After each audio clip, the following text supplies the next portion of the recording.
Court, all rise. In Dundee Sheriff Court, the man on the bench is speaking. Lord. But following a diagnosis of motor neuron disease, the voice you hear is a synthetic version of his own. You can come to your own conclusions about this. Alastair Carmichael is one of Scotland's 140 sheriffs. However, he's the only one in the world using a laptop to speak. I was diagnosed in January last year. My first hint that something wasn't right was my voice. Round about May of 2023 I had developed a slight lisp. I thought that it was peculiar but that it would probably go away. It didn't, and then I found that I was having to work a bit harder to get some consonants and words out. My oldest friend had MND, and his voice had been attacked, so by this time I knew that something wasn't right. As time has gone on, MND has progressed. My voice is now almost totally shot, my swallowing is under pressure and I can feel that some bits just aren't working as efficiently as they used to. I'm still mobile and able to do everything that I need to, although how long this will last for is anybody's guess. Motor neuron disease is a progressive, incurable illness that attacks the nerve cells connecting the brain to the muscles. Despite the diagnosis, Alastair has chosen to continue his work, determined to serve for as long as possible. I was lucky enough to have a great education and then to get a degree. I have spent almost my entire adult working life in public service, as a prosecutor and as a judge, and I've done this because I wanted to use the skills and talents that I have learned to put something back into society. It's important to me to carry on doing this for as long as I can. It's a two-way thing because I get a feeling of self-worth from doing this, and it's not something that I want to let go of. MND affects different people at different rates, in different ways and in different orders, so it's a sleeked thing and it's hard for the medics to give an accurate prognosis. You don't know if it'll take weeks, months or years to do its work. I decided to try to carry on working and see where things would go. Carrying on meant reinventing how to speak.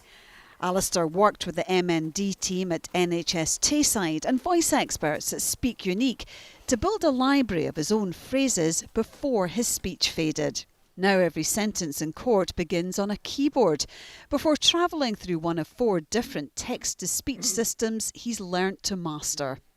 There are 2 American voices which kept coming to the microphone for certain documents, for reasons that we couldn't fathom. There was one document which usually started off with the American, and then switched to George, who is a British voice.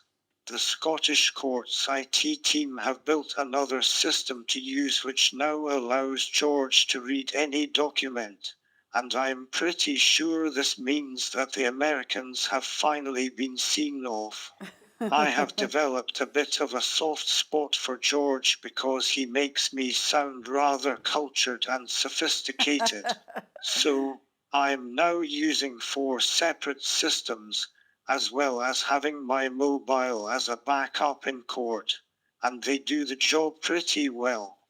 I have deliberately not tried to store phrases to cover every eventuality, partly because it's just not possible, but mainly because that would create a robotic and sterile environment.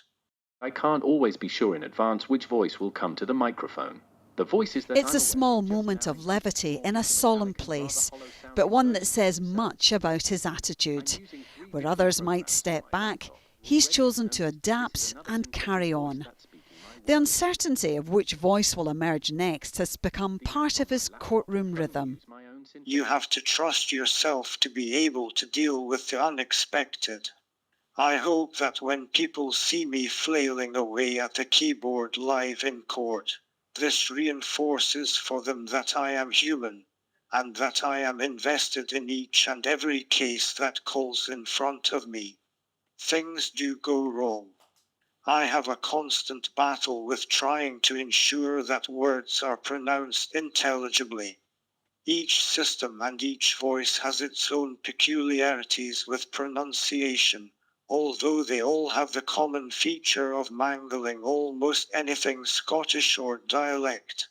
I have to use phonetic spelling, subdivide words and do some second guessing, and even then things can still go wrong. My typing skills are improving, but I do make mistakes. Sometimes, I am filled with a delicious feeling of morbid anticipation as soon as I hit the play button, because at that point there's nothing much that I can do other than try to hit the stop button if it's going wrong, and by then it'll probably be too late anyway. In many ways it's really just like saying the wrong thing with your natural voice. We all do it, so you correct the mistake and carry on. For the court staff, lawyers and juries who appear before him, that mix of humour and humility has made all the difference. Even as the disease advances, Alastair has refused to take time off, a decision that has inspired those around him. Well, it wasn't a case of getting back to work. He never stopped. He just simply carried on and wanted to carry on as normal for as long as he possibly can. So I had anticipated when he had the conversation with me, first of all, face to face, that he would be asking me for solutions to stop working, whether he would have ill health, early retirement, whether he could take reduced hours. But that certainly wasn't the case, and his immediate reaction to the news which had hit him and only recently had come to him was that he wanted to continue to work for as long as possible, and he wanted to do so as fully as possible. And he really, apart from the odd day off for medical appointments, he really has had no time off through sickness. Away from the bench, he's still walking, still playing golf, still living much as before. But each day he's learning new ways to adapt, proof, he says, that life and work can continue, even when the rules change. I do wonder every now and again what MND will do to me, and by extension, to my family. Perhaps I'm avoiding the grim reality of what will probably happen, but this isn't something that I choose to dwell on. I prefer to think about it more along the lines of how you can best use the time that is left to you. We're all going to fall off our perch at some point. Having a diagnosis of a terminal disease just means that you know that it's going to happen sooner rather than later, and that it will get unpleasant. I'd guess that everybody reacts to this kind of situation in their own way. There's no right way and there's no wrong way. I am lucky enough to be in a role where communication is crucial.